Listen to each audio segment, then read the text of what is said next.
The Loch Ness Monster is a sea creature that is said to inhabit the fresh waters of Loch Ness in the Highlands of Scotland. Often referred to as Nessie, there have been thousands of sightings of the legendary creature over the years, alongside numerous photographs and video. We were soon to know, for through our telescopic lenses we saw the grey waters suddenly heave as the monster cut through them with lightning speed.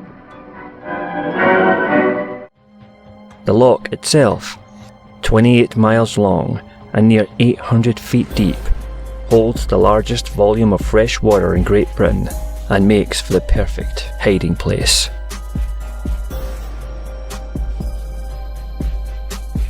Evidence for a prehistoric creature lurking in the loch is highly disputed, often ambiguous, and like the monster itself, mysterious in nature. One side says no.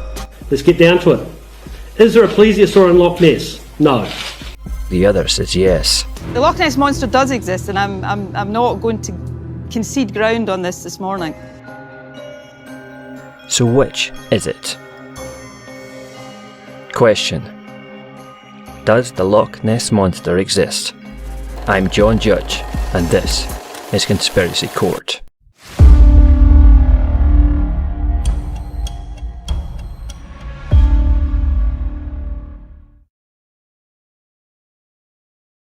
The earliest account of the Loch Ness Monster came from Irish monk St. Columba in the 6th century. Columba is said to have encountered local residents burying a man by the shores of River Ness. They explained that the man was swimming when he was savagely mauled by a water beast. When the beast returned for more, Columba made the sign of the cross, repelling the monster back to whence it came. It was, according to reports, a miracle. Things went quiet for the monster, and stayed quiet for centuries, with only an oral tradition remaining, local tales of a beast in the water. A handful of sightings were reported in the late 19th century, but it wasn't until 1933, when a new road was completed along the shore, that people began to notice the strange goings-on. The floodgates opened. We saw the head and the four humps. It was the very same colour as an elephant. This image, taken by Hugh Gray on November 12, 1933, was the first photograph alleged to depict the notorious monster. On January 5, 1934, on a moonlit night, motorcyclist Arthur Grant claimed to have nearly hit the creature while approaching the northeastern end of the loch. Grant, a veterinary student, described the close call as a cross between a seal and a plesiosaur. This is what Grant allegedly saw that night.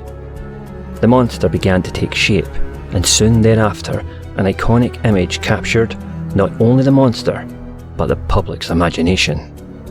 April 21st, 1934, the Daily Mail published this photograph taken by London gynecologist Robert Kenneth Wilson. According to Wilson, he was looking at the loch when he saw the monster, grabbed his camera and snapped.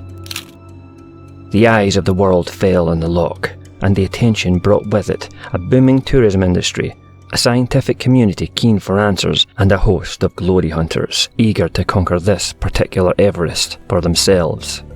Throughout the latter half of the 20th century, multiple scientific studies have taken place, from long-term projects involving hundreds of volunteers and professionals covering the surface of the loch with cameras fitted with telescopic lenses, as well as satellite surveillance.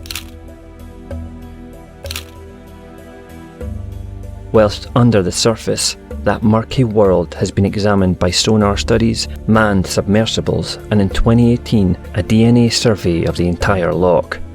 No stone had been left unturned. Results vary from inconclusive to conclusive in equal measure. Case closed, then open again. It is a landscape that is forever changing. There is certainly a phenomenon around the Loch Ness Monster, but to know if the monster actually exists, we have to go a little deeper. The story of the medieval monk St. Columba repelling the water beast was detailed in the Life of Columba, written by St. Adomnin, roughly 100 years after the incident. Hagiographies, or biographies of a saint, is a purposefully flattering and idealised account of a person's life, and water-beast stories were extremely common in medieval hagiographies. The Book of Lismore, a 15th century Gaelic manuscript, tells the story of St. Macua, who saved the life of a young man swallowed by a monster. St. Kieran, the first saint to have been born in Ireland, triumphed over a monster in the River Shannon. St. Sinan banished a man-eating monster also from the River Shannon. St. Colman of Dromore saved a young girl from being eaten alive by a monster, while St. Malua saved 2 boys from a boat-sized beast. Hagiographies, then, are unreliable. Eyewitness accounts are convincing. These people have seen something. It must have been about 10 metres in length, very dark in colour. I'm quite convinced that what we did see was a living creature of some description. But eyewitness testimony relies only on people's memory, and memory is vulnerable to bias and suggestibility. In addition, pareidolia is a phenomenon we all experience. It is the tendency to perceive a specific, often meaningful image in a random or ambiguous visual pattern.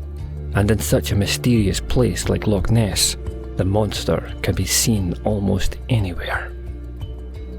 The most iconic image of the Loch Ness Monster, the image that kick-started the legend, is the surgeon's photograph.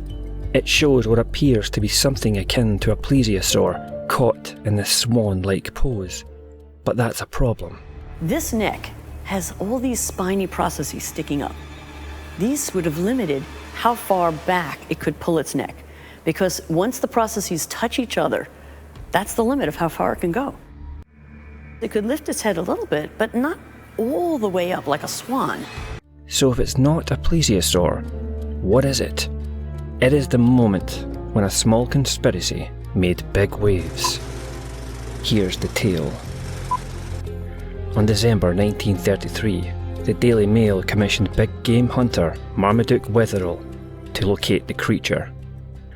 Along the lake shore soon after, Wetherell discovered the large footprints of an unknown creature.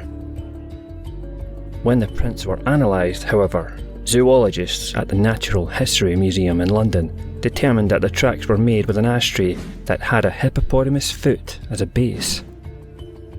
Ridiculed by the press, a revenge-seeking Wetherell spearheaded the hoax with Ian Wetherell, his son, and Christian Spurling, sculpture maker, who later revealed the truth.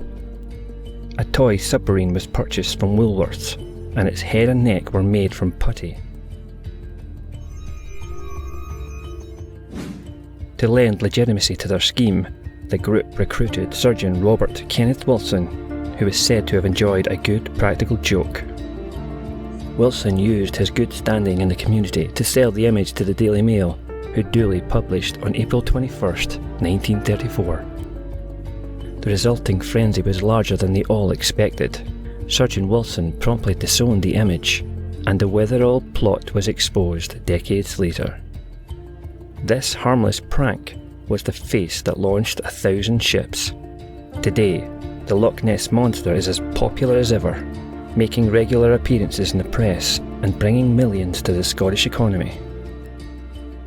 The mystery is too intriguing to ever go away, and it seems the potential of a monster has become a monster all of its own. Verdict: does the Loch Ness Monster exist? No. But those are just my thoughts. Leave yours below. Thanks for watching, and keep thinking about your thinking. Next time on Conspiracy Court. Was Kurt Cobain murdered?